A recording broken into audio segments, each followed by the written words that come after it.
Hi guys, here we are on our second Saturday live at 8:30 a.m. in the morning, and I am enjoying this. Someone said I should try it. I said I would give it a few tries. I don't expect people to be up at 8:30 on a Saturday, but it gives me time to reflect on some of the things that people have said on Facebook or on here, and I want to reflect. I'm going to do the one and the most important one of all. Okay. And for those who can't make the live, you can see it later. Well, the first question is simple. Do you get paid by YouTube? At this point, I do not get paid by YouTube or TikTok or Facebook. And I'm not really sure how many people don't get paid by Facebook. I mean, a lot of people used to, and then they stopped paying them. So I'm not sure exactly how that works. But no, I only have 250 subscribers, which we all know I was like a few from 500, which that was the goal for you to start. You can start getting paid for ads or whatever, people watching the videos. That's why I always encourage people to like and subscribe. It's free to you, but it helps the channel and it helps me, it helps the animals. And that's the most important part. So, and you have to have so many, you upload so many videos per week. And I think you have to have so many hours as well watching. It's an option. If you don't have this one, you have to have one of these two. I really haven't looked into it because I kind of know with this new channel that I'm halfway there for hitting the big 500. To me, that's amazing. My goal was to hit that by the end of last year, but like I said, someone got in and deleted my channel, and I'm fine with that. At first, I was so mad, but I am absolutely fine with it.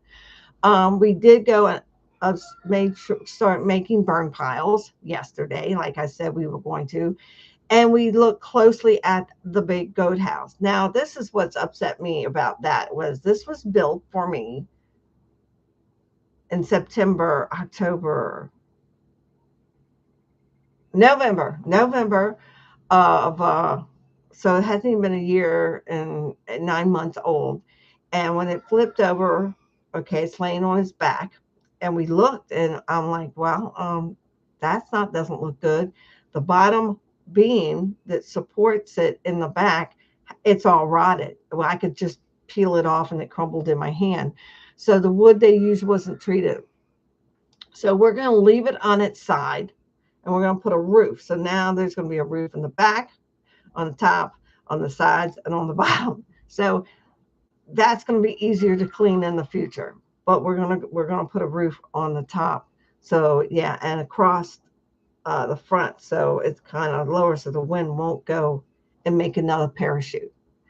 Um, we are still waiting, and I think someone's asked me for this information. My desk is covered with all kinds of help information for getting this done. And for some reason now I can't find it. And I'm sorry, but my desk is pretty organized. So, wow, where is it? Well, it has the number and the corporation and everybody that I'm dealing with, the farm. You all wanted an actual name. Every county has one, even though you may have a tax exempt saying that your farm, but you need to register and get a farm number. Even though I have one right there on the wall with the state of Georgia, um, you should have one for the county that you live in. That's a lesson I learned. Someone said, "What did you learn from this?" I learned that. All right. I thought I had the thing right here that I could show you. I was pretty sure it was right here.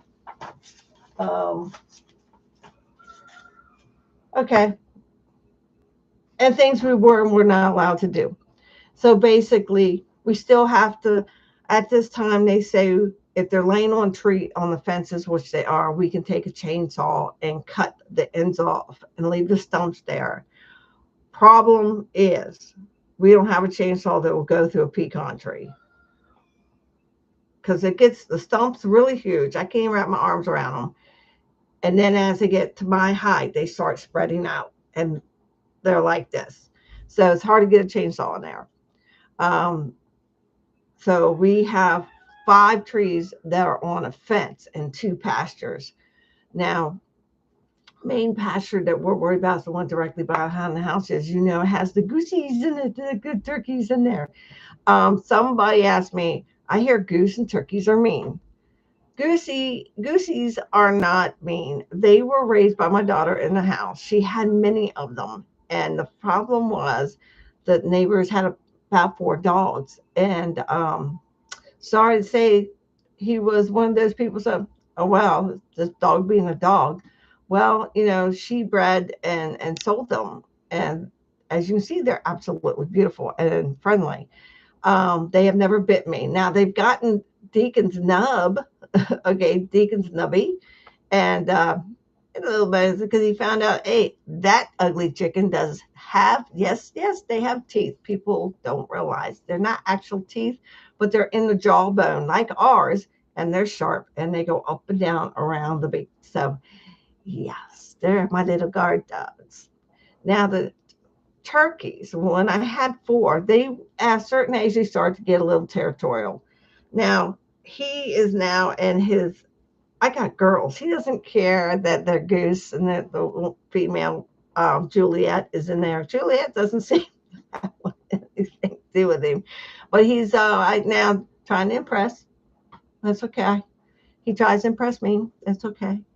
There's was times where he wasn't nice to me until he charged me, and I had my gloves on, thank God, because he's gotten my finger, and I went on top of his head, one hard, and you can see he's fine, and he hasn't done it again.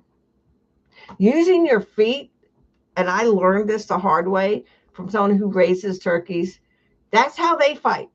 You're using your feet to keep them away. Well, you know what? You're telling them, okay, let's bring it on.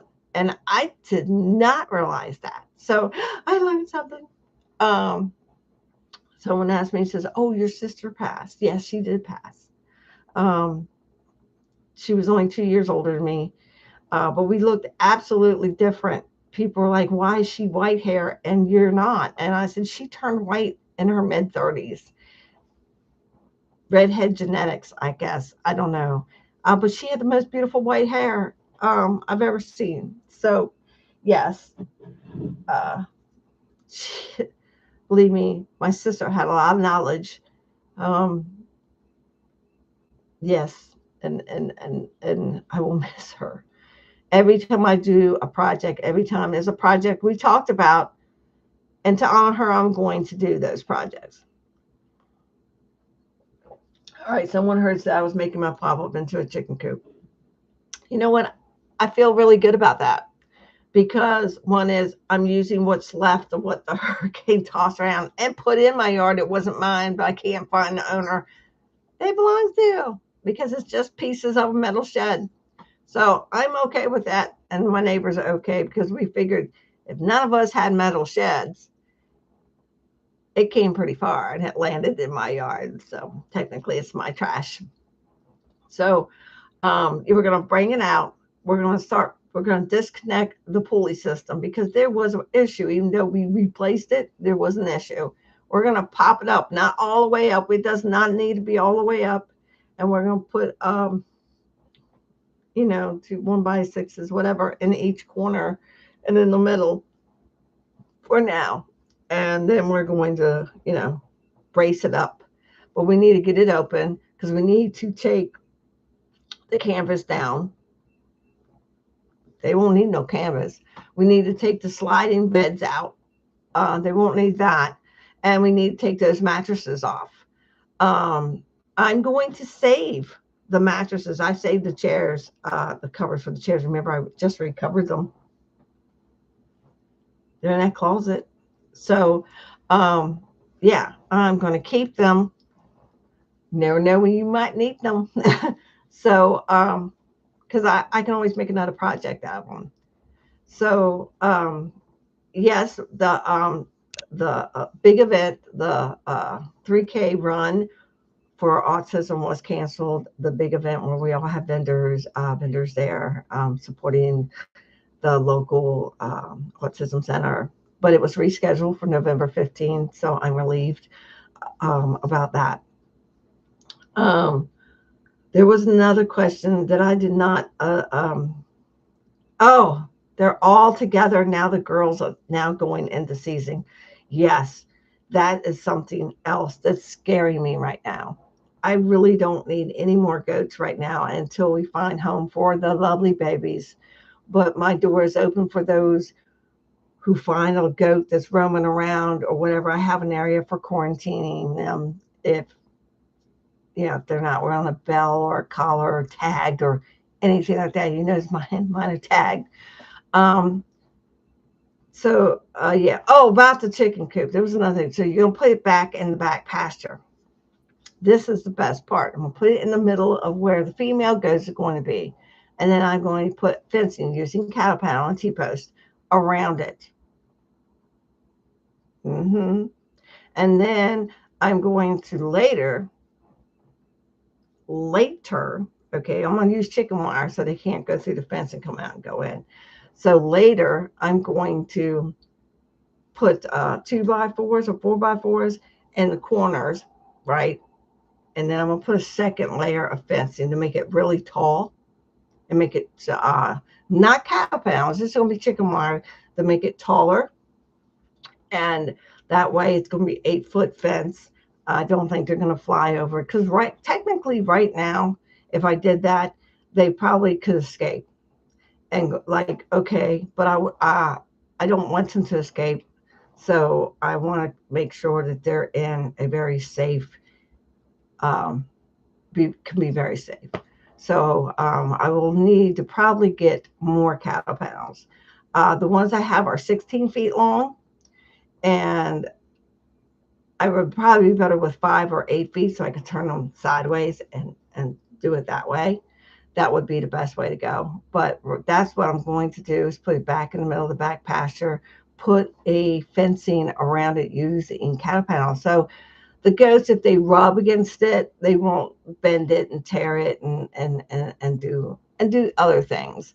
So, but the turkeys and the geese will not be in with the chickens and the ducks. It's going to be a large area in the center, and that way they can walk around, and I will feel very safe that way. Um, yeah. Now, this is something I do know, and I'm kind of looking forward to it. Is after I tear down the old, it won't take long. I have to do is remove that thing, and the whole thing comes down.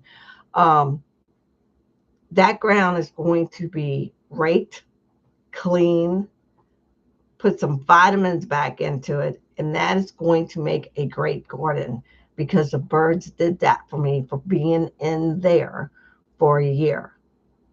I was letting them back in, but they have seasoned that ground for a perfect garden.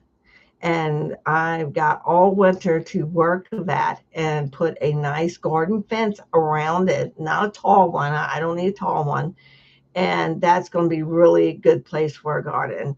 And I can't wait to do that. So these are no costs because we have this stuff laying around here. This is no cost to us. And that's the most important part, no cost at this time. So, but there was no video to get. If you're us walking around assessing the damage, I'm sorry. But I was in there playing with my babies. I hadn't seen the boys in a while, but they are getting a little aggressive. Like I said, that's when I noticed that Sylvia, the oldest goat, is going into season, and I can't have her. Though our boys aren't related to her, her little ones, they're for some reason not seen, which yeah, they still see her as mama. Okay, so which is kind of odd.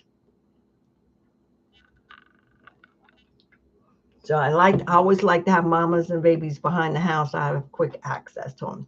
It's Sylvia that gets a little rough, And yeah, and I got one goat hut in there, and I'm going to with this metal, this great metal roof that I've been flying in everywhere, makes great metals for small individual goat huts, and that's probably what I should have done the whole time. But it is time to go. I have a whole list of oh, there was another question someone asked me,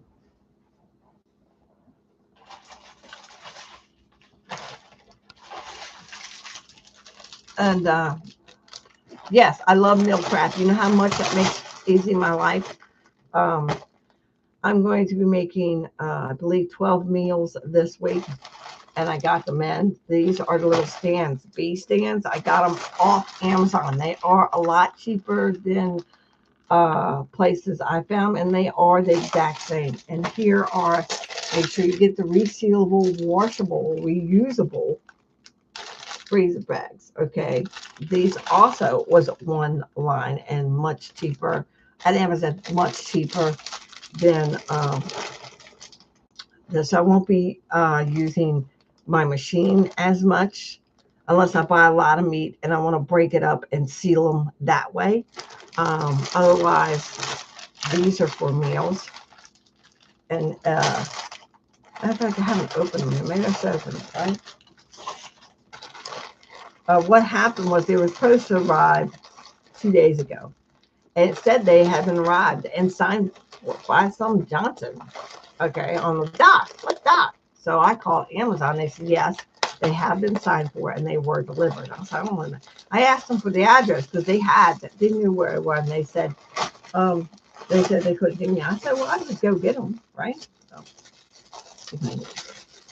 and then yesterday, they said they were sending me new ones. Well, yesterday, these came, the new ones. I haven't got the other ones yet. Yeah, but I told them don't ever send anything through UPS, mail, regular mail. So here they are. They are adjustable for the bags. Bags clip in here. Those bags I got there. And we're going to be doing meal prep next week. We're going to be making some really nice meals. And each night's a different night. Now you could probably turn around. Oh, machine wants to say. You could turn around and probably do 12 of the same things. But these meals are good for 3 to 6 months. No meal ever stays in my freezer for that long. Um, so this makes life easier on me, especially, with everything that's happened. I have all the other meals that are pre-done, but their meat is cooked. Now this is going to be new to me because it's all going to be raw. There's nothing going to be pre-cooked, put in here. The chili was different. The stew was different. Yes, that's the way I was taught. But this is going to be all raw meat. Is all going to go into the freeze raw. And then I take them out and put them in the crock pot and cook them. So yeah. Or a quick pot. I don't have one of those. I've been thinking about them, but I so much like my slow cooking crock pot. I'm sorry. So I hope that helps you. And because a lot of people like my meal prep videos and when I make a lot of stuff. And I did use one of the gravy, sausage gravy, and I did put, I have a measuring cup. We'll say a shot glass full of milk in there, and yeah, and it was fine, just to, stuff like that. And my husband said, "Oh, he says it tastes more like spicy sausage this time around," and it does. I think it soars more of the seasonings after it's been setting and put it in the freezer for a few days. I have several still left. But those were the questions. So if you have questions, every Saturday I want to try to answer them. Somebody says at 60, don't you think it's a little hard? Matter of fact, this is much easier than the jobs I ever had out in the real world. I tried to be a waitress when I was younger. Found out that's not for me. I have no patience for idiots. I was a travel agent for many, many years.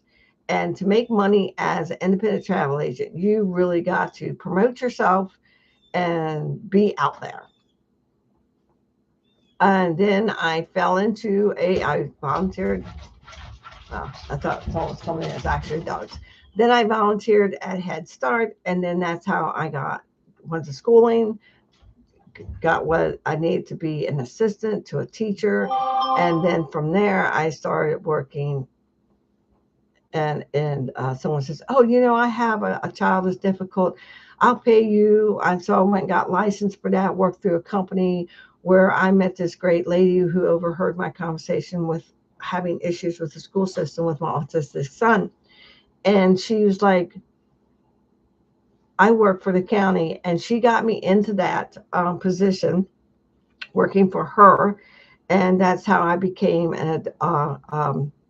I call a buddy or an aide or supporting someone with adults with Down syndrome. I've done that for many, many, many, many years. And I have to say, it's taught me a lot. It's taught me patience. It's opened my eyes to a lot of things. And this time I'm still a travel agent, so I'm still busting my butt for that. And then I said, you know what? Then my son, who got approved for finally at the age of 21, got approved.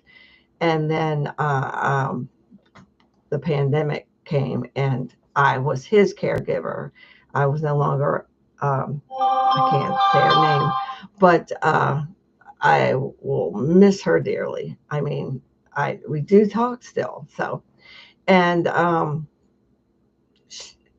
and so that helped out a lot. And then when the pandemic was coming, we bought this property, and because we did live on a farm in Maryland, up in by Camp David. Matter of fact, can reach out and touch. Okay, for it's just we realized the cost of living. Even though he gets great benefits there, um, the cost of living if something happened to us, there's just no way he could afford to keep the house and live the way he's been living and seeing the world, because we made sure we take him everywhere to enjoy what everybody else enjoys.